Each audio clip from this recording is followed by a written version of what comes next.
இந்த புளி பேர் என்ன? கொட்டப்புளி. இது அதிலிருந்து விதை எடுத்தது. இது எங்க உற்பத்தி ஆகிறது? ஏரியா மொத்த பகுதியில் 15,000 ஏக்கர். இது எங்க விற்பீங்க? திண்டுக்கல், மதுரையில ஹோல்சேல் வைக்கிறீங்களா அல்லது சில்லறை வியாபாரம்? இப்போ என்ன கிலோ என்ன விலைக்கு போகுது? 1350 ரூபாங்க. 10 கிலோ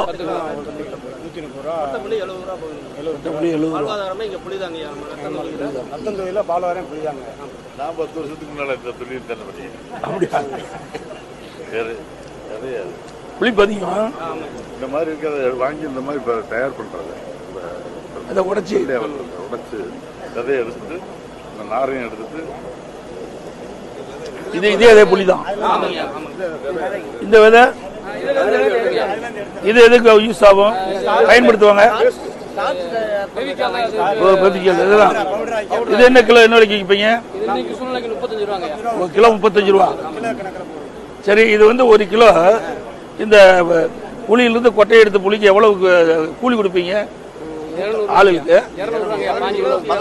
15 கிலோவுக்கு 200 ரூபா. இதுல இருந்து விதை எடுத்து இது மாதிரி விதை எடுத்த புளிக்கு 15 கிலோவுக்கு 200. புளி ஆகுறதுக்கு நலவாரியம் அமைச்சு கொடுங்க.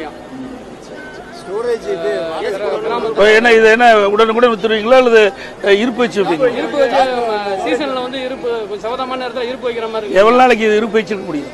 ஒரு வருஷம் வச்சுக்கலாம். இல்ல ஏசி கூட வைக்கணுமா சாதாரண? அது நீங்க கூட நீங்களே வச்சிருக்கீங்களா? இல்லைங்க, ஐயாட்ட வாடகை தாங்க, பிரைவேட்ல இருக்கு. கவர்மெண்ட்ல அமைச்சு கொடுத்தா எங்களுக்கு பேர் உதவியா இருக்கு. கொஞ்சம் சீசன் நேரத்தில் குளிர்பதன கிடங்கு வேணுங்கிறீங்க? ஆமாங்க. சரி, ரைட், வாழ்த்துக்கள். கொஞ்சம் தமிழ்நாட்டில் வந்து மா விவசாயிகளுக்காக முதல் குரல் கொடுத்ததுக்கு நாங்க விவசாயிகள் சார்பாக நன்றி தெரிவிக்கிறோம்.